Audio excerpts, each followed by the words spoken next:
واضرب لهم مثل الحياة الدنيا كماء أنزلناه من السماء فاختلط به نبات الأرض فأصبح هشيما تذروه الرياح وكان الله على كل شيء مقتدرا۔ اور ان سے دنیا کی زندگی کی مثال بھی بیان کر دو کہ وہ ایسی ہے جیسے پانی جسے ہم نے آسمان سے برسایا تو اس کے ساتھ زمین کی پیداوار مل کر نکلی، پھر وہ چورا چورا ہو گئی کہ ہوائیں اسے اڑاتی پھرتی ہیں، اور اللہ تو ہر چیز پر قدرت رکھتا ہے۔ المال والبنون زینة الحياة الدنيا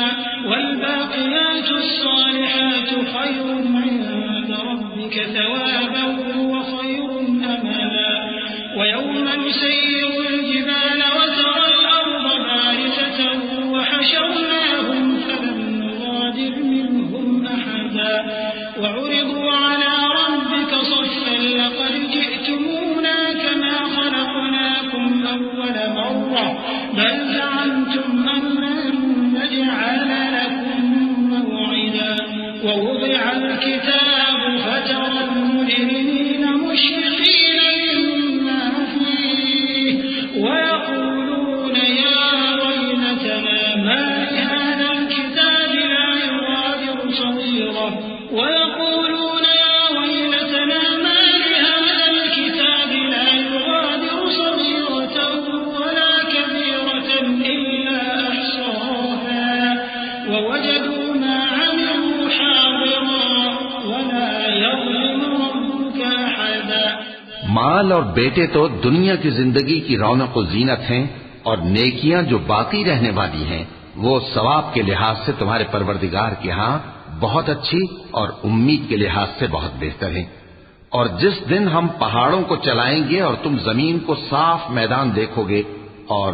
ان لوگوں کو ہم جمع کر لیں گے تو ان میں سے کسی کو بھی نہیں چھوڑیں گے،